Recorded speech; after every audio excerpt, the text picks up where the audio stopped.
Hey everyone, welcome back. This is the third and final episode of the 6-month strategy plan to get yourself abroad. Now, without further ado, we have a lot of content to go over today, so let's get right into it.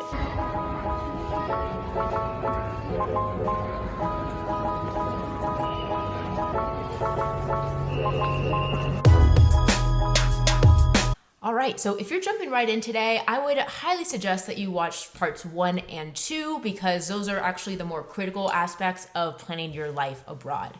Right now, we are just finalizing the last 3 months prior to your departure. So let's get right into month 3. We're gonna be talking about visa appointments, right? Every visa is going to be a little bit different from one another depending on what country you're applying to, but generally, these are going to be the requirements. An application, your valid passport. Typically, your passport needs to be valid for at least 6 months ahead. You're going to have specified photo dimensions to go along with that application. So make sure that those measurements are correct because you can get denied just based on that. COVID testing, vaccination, again, this is going to depend on when and where you go. Make sure that you are following the guidelines based on the country you're applying to.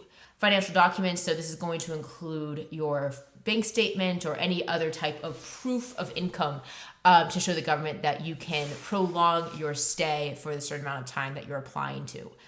Educational documents, professional documents, based on what kind of visa that you are applying to. Again, these are very general requirements that I'm going over today. It will depend on what you're applying to. And then global health insurance versus travel insurance. You will need to apply for health insurance in that country. And then sometimes the countries also have travel insurance. So this is for, purposes of, any incidents that were to happen, say that you die out there, expatriation, if they have to ship your body back to your home country, etc. I'm not going to go into that because that's extremely morbid. Lastly, triple check that you have all of these documents in a row. I can't stress this enough. Even if your photo dimensions are off, they can deny you. You're working with the government. They're very black and white when it comes to submitting all of these application materials. They're not going to be super lenient with you. So just make sure that you have all of these and also save a copy of every single document that you submit just in case. We're diving into month 2 now, so we're talking about logistics. Pre-departure, make sure to get your flights. I would say Tuesdays or Wednesdays are about the cheapest days of the week to buy your flights. Look into what COVID tests and quarantine protocol are required for each country. In terms of temporary lodging, I would never suggest that you purchase or rent a place prior to arriving in that country.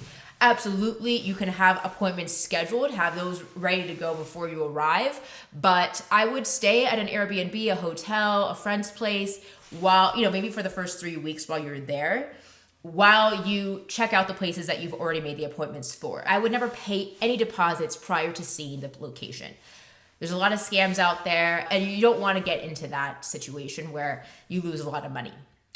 Phone plan. Are you going to maintain your phone plan at home, or are you going to get a new phone out there? There are various international plans that are available for phone plans. So looking into what you're going to be doing for that and whether or not that you're going to get maybe a SIM card for your phone. There's a lot of ways to unlock your smartphone nowadays. So it's pretty easy to do, but just make sure, just look into it 2 months ahead.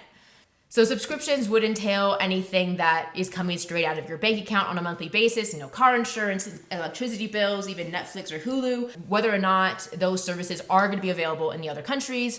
For instance, Netflix, it does exist, but the library of films are going to be completely different. Or not completely different, but they are going to be a little bit different based on what country you're going to be living in. I personally like it. I like international films, but looking into getting a VPN might be suitable for someone who really wants to, watch Friends or whatever you're watching. Post-arrival housing. I kind of covered this prior when I was talking about temporary lodging, but, it's about time, once you arrive is when you're going to be looking into those places, doing all those visits maybe within the first 3 weeks of arrival. Bank accounts. Is your bank account going to be able to transfer over? I covered this a little bit in my previous episode. There are a lot of online banks nowadays. It makes it a whole lot easier to set that up.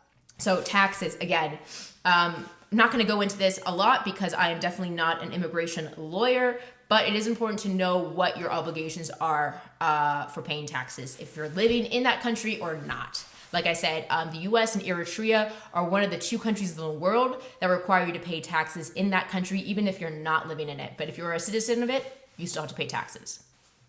Absentee voting ballot. You are still able to vote from abroad, so get that all ready to go, especially if it's a critical year. I definitely did last year, so looking into that is definitely critical.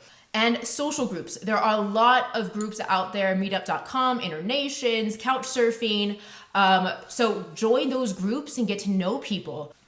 All right, guys, we are at month one. So this is the time to really say goodbye. I really think this last month is very important because these past 5 months, you've had your mind set on this new adventure, this new chapter in your life. But this last month really dedicated to saying farewell to everybody. So I'm breaking this one down in between people and city because I think it's both important to really kind of treasure what you're leaving behind. So these are just a few examples of what I would do before leaving. Text friends your new number. You really want to stay in touch with your friends while you're abroad. I unfortunately didn't do that one of these times and really lost contact with a lot of people just because I didn't give them any insight as to what I was doing with my life, and I just kind of left the country without letting anyone know. Collect your friends' addresses. I personally love postcards, so I like to write handwritten notes to people when I'm in a new country and just kind of give them some updates. Receiving some in the mail is kind of a nice touch. So exchanging that your addresses, once you get settled in the new country, would be a nice thing to do. Update your LinkedIn account. Again, I am a nerd. I love networking events. And so putting in that new country or that new city is going to actually open up some events and conferences that you might be interested in your new town. If you want to host a farewell party for yourself, it might be fun. As I mentioned, for month 2, understanding what social groups that you want to get involved with once you arrive into that country is going to be really critical for you to get acclimated and situated in your new home. So start reaching out to those people, just saying, hey, I'm arriving X date. I'd love to meet up for coffee or drinks or dinner, etc. Just so that you can get ready to integrate into that new culture. And lastly, the city. It's always good to say goodbye to your previous home. Go to your favorite restaurant or restaurants. I have many. Because you might not get a taste of that for a very long time. Do some sightseeing, take a day trip with your friends, do one of your favorite activities in your hometown, just to capture all of these memories. You have no idea, maybe you won't be back for a while. So you want to capture all of these in a succinct, nice 1 month piece and embrace what you have. There you have it. 6 months in 3 short episodes. I try to make this as easy as possible for you to really compartmentalize every aspect of this planning process. If you would like to have this in hard copy form, please feel free to email me below and I will get this sent out to you so that you can kind of work this out yourself. Thanks again for joining me on this journey. I'm really excited to hear from all of you and where you're planning on heading out to. If you have any questions about this process in any way, feel free to comment below and I'd be happy to answer any questions that you may have. I would love to hear from you and potentially even head out there and visit you once borders start to open up. Thanks again, and I'll see you guys soon.